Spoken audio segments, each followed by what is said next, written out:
The Book of Daniel, chapter 1. In the 3rd year of the reign of Jehoiakim king of Judah, Nebuchadnezzar king of Babylon came to Jerusalem and besieged it. The Lord gave Jehoiakim king of Judah into his hand, along with some of the vessels of the house of God, and he brought them to the land of Shinar, to the house of his God, and he brought the vessels into the treasury of his God. Then the king ordered Ashpenaz, the chief of his officials, to bring in some of the sons of Israel, including some of the royal family and of the nobles, youths in whom was no defect, who were good-looking, showing intelligence in every branch of wisdom, endowed with understanding and discerning knowledge, and who had ability for serving the king's court. And he ordered him to teach them the literature and language of the Chaldeans. The king appointed for them a daily ration from the king's choice food and from the wine which he drank, and appointed that they should be educated 3 years, at the end of which they were to enter the king's personal service. Now among them from the sons of Judah were Daniel, Hananiah, Mishael, and Azariah. Then the commander of the officials assigned new names to them, and to Daniel he assigned the name Belteshazzar, to Hananiah Shadrach, to Mishael Meshach, and to Azariah Abednego. But Daniel made up his mind that he would not defile himself with the king's choice food, or with the wine which he drank. So he sought permission from the commander of the officials, that he might not defile himself. Now God granted Daniel favor and compassion in the sight of the commander of the officials, and the commander of the officials said to Daniel, I am afraid of my lord the king, who has appointed your food and your drink, for why should he see your faces looking more haggard than the youths who are your own age? Then you would make me forfeit my head to the king. But Daniel said to the overseer, whom the commander of the officials had appointed over Daniel, Hananiah, Mishael, and Azariah, Please test your servants for 10 days, and let us be given some vegetables to eat and water to drink. Then let our appearance be observed in your presence, and the appearance of the youths who are eating the king's choice food, and deal with your servants according to what you see. So he listened to them in this matter, and tested them for 10 days. At the end of 10 days their appearance seemed better, and they were fatter than all the youths who had been eating the king's choice food. So the overseer continued to withhold their choice food, and the wine they were to drink, and kept giving them vegetables. As for these 4 youths, God gave them knowledge and intelligence in every branch of literature and wisdom. Daniel even understood all kinds of visions and dreams. Then at the end of the days which the king had specified for presenting them, the commander of the officials presented them before Nebuchadnezzar. The king talked with them, and out of them all not one was found like Daniel, Hananiah, Mishael, and Azariah. So they entered the king's personal service. As for every matter of wisdom and understanding about which the king consulted them, he found them 10 times better than all the magicians and conjurers who were in all his realm. And Daniel continued until the 1st year of Cyrus the king. Chapter 2. Now in the 2nd year of the reign of Nebuchadnezzar, Nebuchadnezzar had dreams, and his spirit was troubled, and his sleep left him. Then the king gave orders to call in the magicians, the conjurers, the sorcerers, and the Chaldeans to tell the king his dreams. So they came in and stood before the king. The king said to them, I had a dream, and my spirit is anxious to understand the dream. Then the Chaldeans spoke to the king in Aramaic, O king, live forever. Tell the dream to your servants, and we will declare the interpretation. The king replied to the Chaldeans, The command from me is firm. If you do not make known to me the dream and its interpretation, you will be torn limb from limb, and your houses will be made a rubbish heap. But if you declare the dream and its interpretation, you will receive from me gifts and reward and great honor. Therefore declare to me the dream and its interpretation. They answered a 2nd time and said, Let the king tell the dream to his servants, and we will declare the interpretation. The king replied, I know for certain that you are bargaining for time, inasmuch as you have seen that the command from me is firm, that if you do not make the dream known to me, there is only one decree for you. For you have agreed together to speak lying and corrupt words before me until the situation is changed. Therefore tell me the dream, that I may know that you can declare to me its interpretation.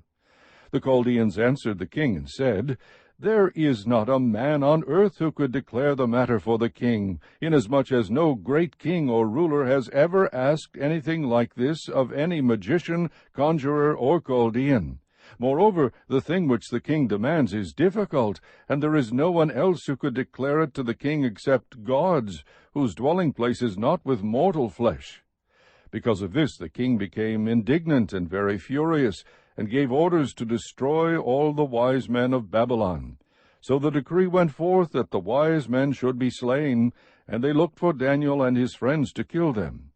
Then Daniel replied with discretion and discernment to Arioch, the captain of the king's bodyguard, who had gone forth to slay the wise men of Babylon. He said to Arioch, the king's commander, For what reason is the decree from the king so urgent? Then Arioch informed Daniel about the matter. So Daniel went in and requested of the king that he would give him time, in order that he might declare the interpretation to the king. Then Daniel went to his house and informed his friends, Hananiah, Mishael, and Azariah, about the matter, so that they might request compassion from the God of heaven concerning this mystery, so that Daniel and his friends would not be destroyed with the rest of the wise men of Babylon. Then the mystery was revealed to Daniel in a night vision. Then Daniel blessed the God of heaven. Daniel said, Let the name of God be blessed forever and ever, for wisdom and power belong to him. It is he who changes the times and the epochs. He removes kings and establishes kings. He gives wisdom to wise men and knowledge to men of understanding.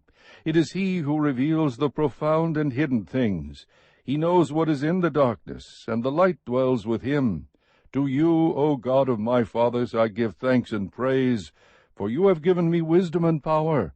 Even now you have made known to me what we requested of you, for you have made known to us the king's matter. Therefore Daniel went in to Arioch, whom the king had appointed to destroy the wise men of Babylon. He went and spoke to him as follows, Do not destroy the wise men of Babylon. Take me into the king's presence, and I will declare the interpretation to the king. Then Arioch hurriedly brought Daniel into the king's presence, and spoke to him as follows, I have found a man among the exiles from Judah who can make the interpretation known to the king. The king said to Daniel, whose name was Belteshazzar, Are you able to make known to me the dream which I have seen and its interpretation? Daniel answered before the king and said, As for the mystery about which the king has inquired, neither wise men, conjurers, magicians, nor diviners are able to declare it to the king. However, there is a God in heaven who reveals mysteries, and he has made known to King Nebuchadnezzar what will take place in the latter days. This was your dream and the visions in your mind while on your bed. As for you, O king, while on your bed your thoughts turn to what would take place in the future. And he who reveals mysteries has made known to you what will take place. But as for me, this mystery has not been revealed to me for any wisdom residing in me, more than in any other living man, but for the purpose of making the interpretation known to the king, and that you may understand the thoughts of your mind.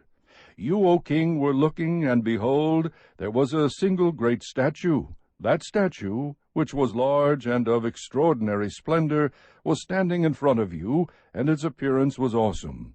The head of that statue was made of fine gold, its breast and its arms of silver, its belly and its thighs of bronze, its legs of iron, its feet partly of iron and partly of clay. You continued looking until a stone was cut out without hands, and it struck the statue on its feet of iron and clay, and crushed them. Then the iron, the clay, the bronze, the silver, and the gold were crushed all at the same time, and became like chaff from the summer threshing floors, and the wind carried them away so that not a trace of them was found. But the stone that struck the statue became a great mountain, and filled the whole earth. This was the dream. Now we will tell its interpretation before the king. You, O king, are the King of kings, to whom the God of heaven has given the kingdom, the power, the strength, and the glory. And wherever the sons of men dwell, or the beasts of the field, or the birds of the sky, he has given them into your hand, and has caused you to rule over them all. You are the head of gold. After you there will arise another kingdom inferior to you. Then another third kingdom of bronze, which will rule over all the earth. Then there will be a fourth kingdom as strong as iron, inasmuch as iron crushes and shatters all things, so like iron that breaks in pieces, it will crush and break all these in pieces. In that you saw the feet and toes, partly of potter's clay and partly of iron, it will be a divided kingdom, but it will have in it the toughness of iron, inasmuch as you saw the iron mixed with common clay. As the toes of the feet were partly of iron and partly of pottery, so some of the kingdom will be strong, and part of it will be brittle. And in that you saw the iron mixed with common clay, they will combine with one another in the seed of men, but they will not adhere to one another, even as iron does not combine with pottery. In the days of those kings the God of heaven will set up a kingdom which will never be destroyed, and that kingdom will not be left for another people. It will crush and put an end to all these kingdoms, but it will itself endure forever. Inasmuch as you saw that a stone was cut out of the mountain without hands, and that it crushed the iron, the bronze, the clay, the silver, and the gold, the great God has made known to the king what will take place in the future. So the dream is true, and its interpretation is trustworthy. Then King Nebuchadnezzar fell on his face and did homage to Daniel, and gave orders to present to him an offering and fragrant incense. The king answered Daniel, and said, Surely your God is a God of gods, and a Lord of kings, and a revealer of mysteries, since you have been able to reveal this mystery. Then the king promoted Daniel, and gave him many great gifts, and he made him ruler over the whole province of Babylon, and chief prefect over all the wise men of Babylon. And Daniel made request of the king, and he appointed Shadrach, Meshach, and Abednego over the administration of the province of Babylon, while Daniel was at the king's court.